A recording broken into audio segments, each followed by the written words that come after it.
ಎಲ್ಲರೂ ಹೇಗಿದ್ದೀರಾ? ಎಲ್ಲರೂ ಚೆನ್ನಾಗಿದ್ದೀರಾ ಅಂತ ಅಂದ್ಕೊಂಡಿದ್ದೀನಿ. ನಾನು ಕೂಡ ತುಂಬಾ ಚೆನ್ನಾಗಿದ್ದೀನಿ. Welcome back to my channel Gayatri lifestyle Kannada. ನಾನಿವತ್ತು ಒಣಗಿರೋ ಹುರುಳಿಕಾಳಿಂದ ನಾನು ಚಟ್ನಿ ಮಾಡ್ತಾಯಿದ್ದೀನಿ. ಹುರುಳಿಕಾಳು ಆರೋಗ್ಯಕ್ಕೆ ತುಂಬಾ ಒಳ್ಳೆಯ ಪೌಷ್ಟಿಕ ಆಹಾರ. ಈ ಹುರುಳಿಕಾಳು ಪ್ರೋಟೀನ್ ಅಂತೂ ಸಮೃದ್ಧವಾಗಿದೆ.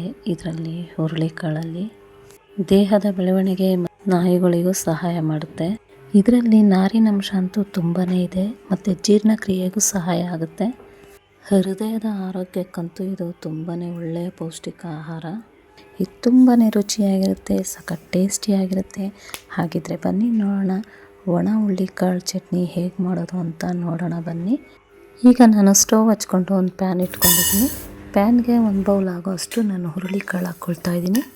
ಹುರುಳಿಕಾಳನ್ನ ನಾವು ಕೆಂಪಗಾಗೋವರೆಗೂ ನಾವು ಫ್ರೈ ಮಾಡ್ಕೊಳ್ಳೋಣ. ಡ್ರೈ ಫ್ರೈಯೇ ಮಾಡಬೇಕು. ಇದಕ್ಕೆ ಎಣ್ಣೆ ಏನೂ ಹಾಕಬಾರ್ದು, ಹಾಗೆ ಡ್ರೈ ಫ್ರೈ ಮಾಡ್ಕೊಳ್ಬೇಕು. ಈಗ ಚೆನ್ನಾಗಿ ಹುರ್ಕೊಂಡಿದ್ದಾಗಿದೆ ಹುರುಳಿಕಾಳನ್ನ.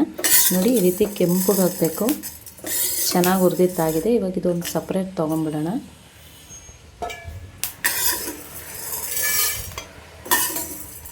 ಹೀಗೆಲ್ಲ ಒಂದು ಪ್ಲೇಟ್ಗೆ ಹಾಕ್ಕೊಳ್ತೀನಿ. ನೋಡಿ, ಈಗ ಕೆಂಪು ಹುರ್ಕೊಂಡಿದ್ದೀನಿ ಹುರುಳಿಕಾಳನ್ನ. ಬೆಳ್ಳುಳ್ಳಿ ಒಂದು 8 ಎಸಳು ಹಾಕ್ಕೊಳ್ತಾ ಇದ್ದೀನಿ. ಇದನ್ನು ಫ್ರೈ ಮಾಡ್ಕೊಳ್ಳೋಣ. ಈ ಹುರುಳಿಕಾಳು ತಿನ್ನೋದ್ರಿಂದ ದೇಹಕ್ಕೂ ಶಕ್ತಿ ನೀಡುತ್ತೆ.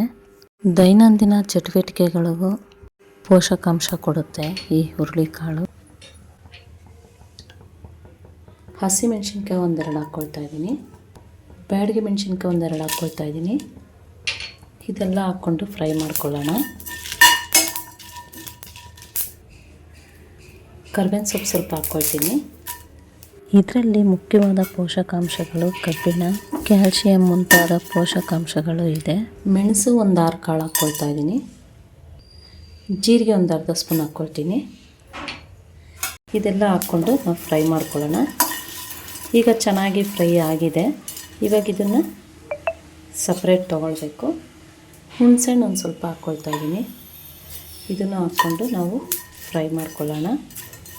ಈಗ ಇದೆಲ್ಲ ಆರಿದ್ಮೇಲೆ ನಾವು ಮಿಕ್ಸಿಲಿ ಹಾಕ್ಕೊಂಡು ನೈಸಿಗೆ ರುಬ್ಕೊಳ್ಬೇಕು. ಈಗ ಹುರಿದಿರೋ ಹುರುಳಿಕಾಳನ್ನೆಲ್ಲ ಇದಕ್ಕೆ ಹಾಕ್ಕೊಂಡು ಮಿಕ್ಸಿಗೆ ಹಾಕ್ಕೊಂಡು ನೈಸಿಗೆ ರುಬ್ಕೊಳ್ಳೋಣ.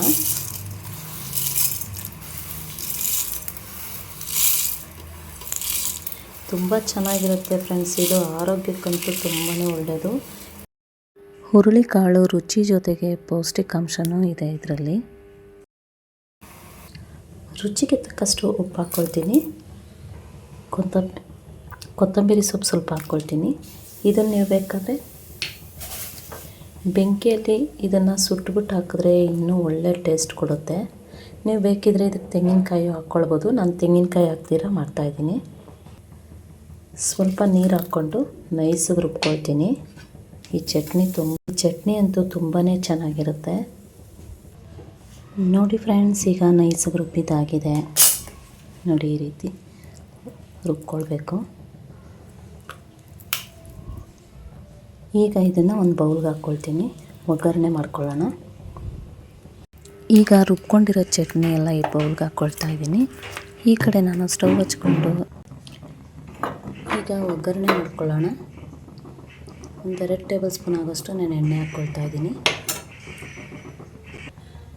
ಸಾಸಿವೆ ಸ್ವಲ್ಪ ಹಾಕ್ಕೊಳ್ತಾ ಇದ್ದೀನಿ.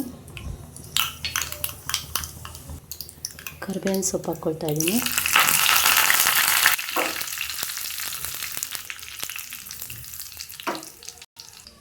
ಈಗ ಈ ಚಟ್ನಿಗೆ ಒಗ್ಗರಣೆ ಹಾಕ್ಕೊಳ್ತಾ ಇದ್ದೀನಿ. ನೋಡಿ ಫ್ರೆಂಡ್ಸ್, ಈಗ ಹುರುಳಿಕಾಳು ಚಟ್ನಿ ರೆಡಿಯಾಗಿದೆ. ನೀವು ಟ್ರೈ ಮಾಡಿ ಫ್ರೆಂಡ್ಸ್. ನಾನು ಹೇಗೆ ಮಾಡಿದ್ದೀನಿ ಅಂತ ಕಮೆಂಟಾಗಿ ಕೇಳಿ.